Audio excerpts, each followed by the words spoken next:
បាទកន្លងទៅខ្ញុំធ្លាប់បានធ្វើវីដេអូបង្ហាញបងប្អូនពីរបៀប download កម្មវិធី Microsoft Office ពី website របស់ Microsoft ផ្ទាល់ដល់ឡែកថ្ងៃនេះខ្ញុំនឹងបង្ហាញបងប្អូនពីរបៀបតម្លើងកម្មវិធី Microsoft Office ពី file configuration ដែលខ្ញុំបានធ្វើទុកការធ្វើបែបនេះគឺសម្រួលដល់បងប្អូនអាចតម្លើងបានលឿនជាងមុនស្រួលជាងមុនដោយខ្ញុំបានសង្ខេបសកម្មភាពដែលយើងត្រូវធ្វើនៅក្នុងវីដេអូមុននោះគឺមិននៅត្រឹមការតម្លើងចេញពី file configuration ដែលខ្ញុំបានធ្វើទុកនេះអញ្ចឹងអ្វីដែលបងប្អូនត្រូវធ្វើគឺគ្រាន់តែ join group Telegram របស់ខ្ញុំមកហើយចុច download file configuration ពីទីនេះអញ្ចឹងបងប្អូនចុច download មក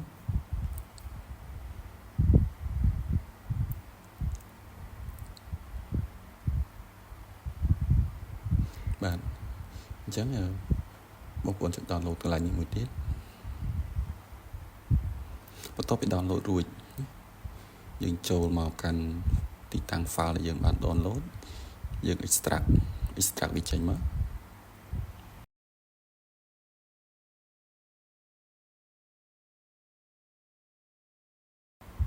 បាទបន្ទាប់ពីយើងបាន extract ហើយបងប្អូន copy folder នេះមកដាក់ក្នុង drive C ឬមួយក៏ដាក់នៅលើ desktop ដើម្បីងាយស្រួលយើង copy directory របស់វាប៉ុន្តែសម្រាប់ខ្ញុំ recommend ឲ្យបងប្អូន copy ដាក់នៅក្នុង drive C បន្ទាប់ពីយើង copy ហើយយើងបើក folder មកអញ្ចឹងបងប្អូនត្រូវបើក Notepad Office 2024នេះនៅក្នុងនេះគឺខ្ញុំបានសរសេររៀបរាប់ពីដំណាក់កាលនៃការធ្វើទាំងអស់ប៉ុន្តែសម្រាប់បងប្អូនដែលធ្វើចំពោះ file configuration នេះគឺអត់ធ្វើទាំងអស់នេះទេគឺយើងធ្វើតែ2ដំណាក់កាលទេទី1គឺយើងចូលមកកាន់ CMD យើង run as administrator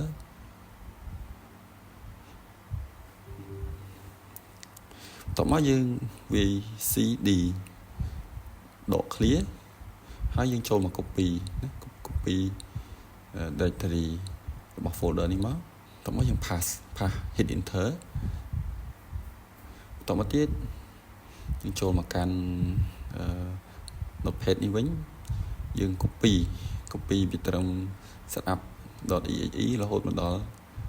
.html នេះណា copy តែប៉ុណ្្នឹងទេតោះមកយើងទៅ pass នៅក្នុងផ្ទាំង CMD របស់យើងហើយបងប្អូន hit enter ទៅជាការស្រេចនោះផ្ទាំង setup វានឹង load មកហើយ